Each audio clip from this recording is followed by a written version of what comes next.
Bonjour à tous, Tizkou les Shanim Rabot, Neimot Vetovot. On s'approche à la fête de Sukkot.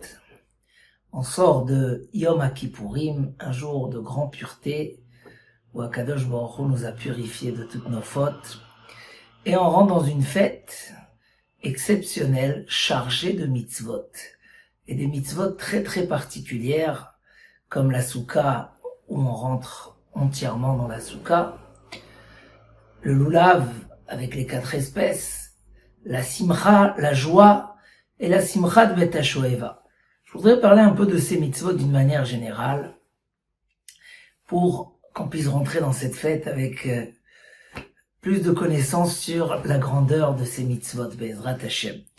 Donc, on va commencer par la souka. Donc la souka qui se partage en 3 parties. La première, c'est la création de la souka avec toutes ses règles, que ça soit le srach, et tout ce qui concerne la souka, c'est tout simplement en créer une maison pour la mitzvah, une maison dont on va habiter. Ensuite, on a les 2 premiers soirs où on va manger dans la souka, comme le soir de Pessah, un kazaït de pain, dans laps de temps, achilat bras en 4 minutes, et c'est une mitzvah assez de manger dans la souka. Et cette fois-ci, on va manger un pain normal, c'est pas de la matzah. Mais le fait de le manger dans la souka, ça va être une mitzvah assez de achila. C'est quelque chose d'incroyable. Ensuite, on a la mitzvah de manger toute la fête dans la souka, c'est-à-dire de ne pas manger en dehors de la souka. On ne peut pas manger 50 grammes de pain ou de céréales en dehors de la souka. Et d'une manière générale, Teshvu ke'en taduru. On doit s'asseoir et habiter dans la souka comme on a l'habitude d'habiter chez nous à la maison. Cette règle, elle est tellement forte qu'on devrait dormir, manger dans la souka, tout faire dans la souka. C'est même marqué étudier, se promener dans la souka. Sauf s'il pleut. S'il pleut chez nous à la maison, on change de chambre. Donc dans la souka aussi, s'il pleut, on a le droit de rentrer à la maison. On doit habiter ces jours-là dans la souka. Mitzvah extraordinaire, mais c'est sûr que le reste de Sukkot, si quelqu'un n'a pas mangé du pain, alors il peut manger en dehors de la souka, sauf que pour la mitzvah de Yom Tov, on doit manger du pain. Et si on doit manger du pain, alors à partir de 50 grammes, ça doit être mangé dans la souka, si pour quelqu'un qui n'a pas de souka. Mais pour quelqu'un qui a une souka, bien sûr, il faut tout manger dans la souka. Essayons de voir un petit peu les raisons à la souka. Dit le Mishnah Brura, la raison d'abord de base, il dit le Ben Ishraï, c'est même important de le dire quand on rentre dans la souka. Les ma'an yedu dorotechem ki basukot o shavti et bnei Israël. Pour que les générations sachent que Akadosh Baruch Hu a fait asseoir les bnei Israël en sortant d'Égypte. Dans la souka, 2 avis dans la Gemara. Un avis qui dit que Dieu leur a fait des vrais soukot dans le désert. Un autre avis qui les a fait asseoir, qui les a entourés des nuées de gloire. Et donc, de base, la souka, c'est pour remercier Akadosh Baruch Hu sur cette bonté qu'il a fait avec nos ancêtres. Et comme à Pessah, en fait, et on remercie Akadosh Baruch Hu sur toute la délivrance, à Sukkot, on va remercier Akadosh Baruch Hu sur les soukot qu'il a fait au Béné Israël pendant 40 ans. Sauf que la question connue, on aurait dû le faire en été et pas en hiver. Et le Mishnah Brura qui nous répond, non, on le fait en hiver pour montrer qu'on s'assoit dans une souka pour la mitzvah. Et si c'était en été, on aurait pu penser qu'on est là-bas pour se cacher du soleil. Mais d'autres raisons ont été dites. Donc ça, c'est la raison simple, reconnaissance et remerciement à Akadosh Baruch Hu. On sait combien la Hakarat Hatov, la reconnaissance, c'est une base de la Torah. Et se rappeler que par un qu'Hachem nous a fait sortir d'Égypte, mais il s'est occupé de nous comme des enfants pendant tout le long du désert, ça doit développer en nous ce rattachement et cette reconnaissance. Mais le Gaon de Vilna nous explique que c'est vraiment le moment de la souka, parce qu'il y a eu 2 fois les nuées de gloire. Il y a les nuées de gloire qu'ils ont eu après au mont Sinaï, mais ces nuées-là sont parties. Ils sont, parce que les Israël ont fait la faute du veau d'or.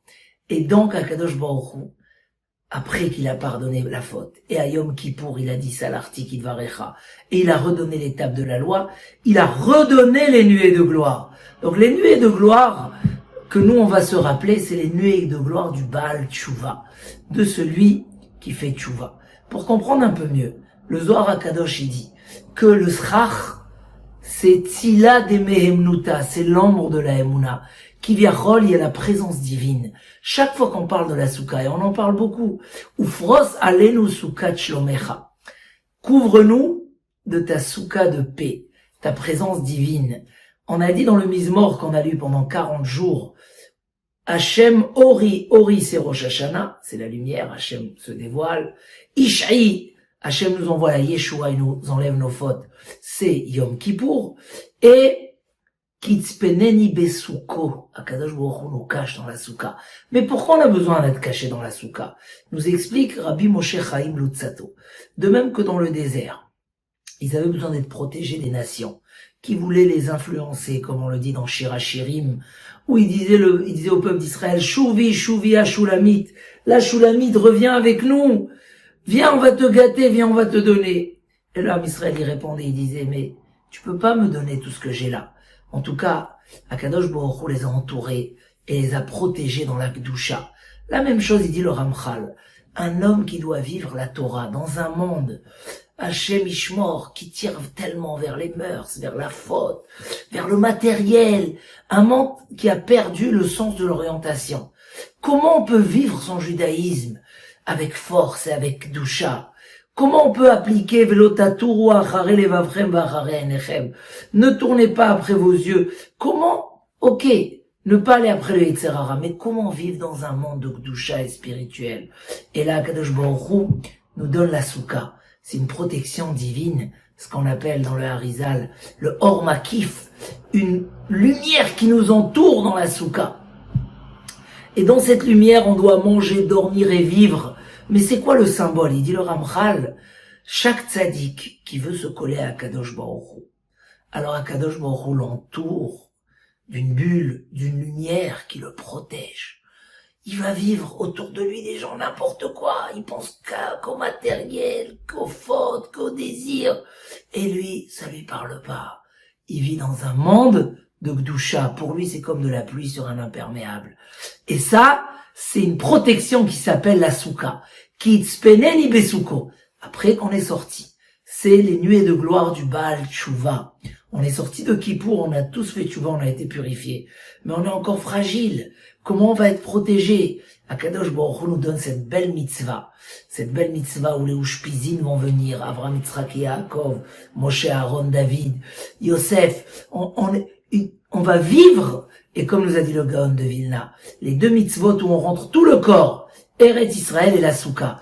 On a cette chance d'être entouré de Gdusha. Ça nous amène à se protéger.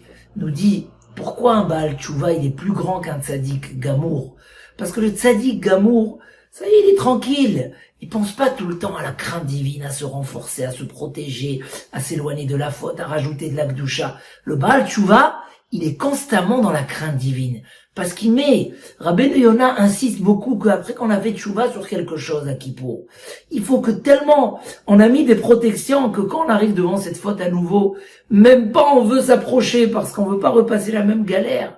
On a compris combien on avait perdu, combien on s'était éloigné. Ça, c'est le message de la souka. Le Midrash nous rajoute aussi cette petite notion de galoute. Peut-être que quelqu'un, à Kippour, on a décrété qu'il aille en galoute. Et donc, les Bnei Israël vont sortir à la souka, et ça leur pardonne la galoute. C'est quoi le sens de la chose? On dit que la souka, elle rappelle aussi le monde provisoire. Soukot était une période où les gens faisaient rentrer leur récolte, et il y a un danger de kochi ve'otsem yadi, de se dire, c'est ma force qui m'a donné ma réussite. Il n'y a pas plus dangereux que ça pour s'éloigner d'Akadosh Baruch Hu et perdre sa bracha. On l'a lu hier. Vaishman Yeshurun Vaivat. Quand Yeshurun, même les grands tzadikim, quand il grossit de réussite, il donne un coup de pied. Quand un homme, il sent que c'est lui la source de la bracha. Mais bien au contraire, comme on le fait dans les prémices, celui qui ressent que la source de sa bracha, c'est Akadosh Baruch Hu, alors il augmente le niveau de la bracha. Et peut-être qu'à Kippour, on a remarqué que quelqu'un, ils se sont trop attachés et ils se sont trop patrons de ce qu'il a. Le Covid déjà nous a fait comprendre que sans la bracha d'Akadosh Baruch Hu, l'homme il est zéro. Tout le monde avait peur. Est-ce que la vie nous a été accordée cette année ou pas? Et là, peut-être que quelqu'un, comme il dit le Zohar HaKadosh, un homme, il va sur terre, et il est persuadé qu'il va vivre ici les dar et darin pour des générations. Alors, arrive la Souka et complète le travail de Kippour, et nous rappelle qu'on est sous le toit du ciel. On sort dans une maison provisoire, on se rappelle que le but de la vie, c'est l'éternité. C'est pas ce monde-là. On est là que temporaire et que provisoirement pour préparer notre richesse éternelle. Et donc, la Souka, après Kippour, après qu'on a pris les bonnes décisions, après, comme on a dit hier, Rosh Hashanah, c'est la lumière. Hachem Ori. On a tout compris à Rosh Hashanah. On a vu c'est qui le roi du monde. On a prié pour la royauté et la venue du Mashiach. On s'est rappelé de l'éternité, on s'est rappelé des mitzvot et de la chance qu'on a, on s'est réveillé. Kippour, on s'est purifié. Maintenant, il faut passer à l'action. Marshava, Rosh Hashanah, Dibour, c'est Kippour, on a fait le vidouille. Et Maas et Sukkot, c'est l'action. On va prendre le loulav, on va s'engager, on va manger même notre alimentation principale. Quand on dit qu'on n'a pas le droit de manger du mésonote, c'est-à-dire des céréales, 50 grammes en dehors de la souka, c'est que on doit être nourri dans la souka. On doit vivre comme ça 7 jours, comme le cycle de 7 qui vient. C'est comme un monde. On va vivre 7 jours dans la souka. On va intégrer ses vraies valeurs. Et ça dans une très grande simra.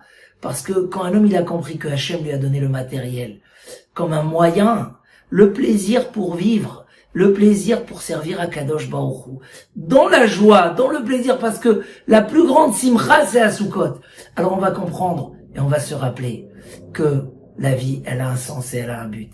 Avec toutes ces explications, Bezrat Hashem, essayons de bien vivre et de bien passer Sukkot. Et même si des fois la Souka, c'est compliqué, mais comprendre qu'elle a un sens profond dans notre construction et dans la complémentarité de la Teshuvah. Kitzpeneni, Besuko, Bezrat Hashem, Amen, Ken Yeratzon.